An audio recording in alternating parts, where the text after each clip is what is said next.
maamulka Puntland ayaa saaka dil toogasho ku fulisay raggii loo xukumay kufsigii iyo dilkii ka dhacay magaalada Boosaaso ee loo geystay Caaisha Ilyas oo ahayd gabar 13 sano jir ah. Fagaara ku yaala magaalada Boosaaso ayaa waxaa lagu toogtay laba ka mid ah saddexda ruux ee horey loogu helay falkan kufsiga iyo dilka inay ka dambeeyeen. Cabdifataax Cabdiraxmaan Warsame iyo Cabdishakuur Maxamed Dige ayaa saaka lagu fuliyay dil toogasho ah, halka qofka saddexaad Cabdisalaan Cabdiraxmaan Warsame 10 maalmood dib loo dhigay in la toogto.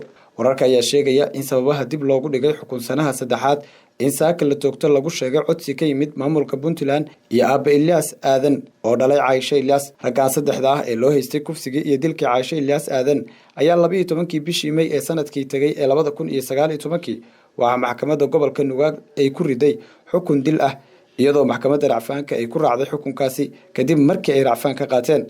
24 February sanadkii 2019 Caaisha Ilyas Aadan oo da'deeda lagu sheegay 13 sano jir ayaa lagu waayay xaafadda Siinay ee waqooyiga Gaalkacyo kadib markii adeeg loo diray. hase yeeshee maalintii xigtay ee 25 February ee sanadkii 2019 subax aroortii ayaa agagaarka gurigooda laga helay meedkeeda oo kufsi iyo jirdil baan loo geystay, waxaana dhacdadaasi ay noqotay mid bulshada Soomaaliyeed badankoodu ay ka falceliyeen.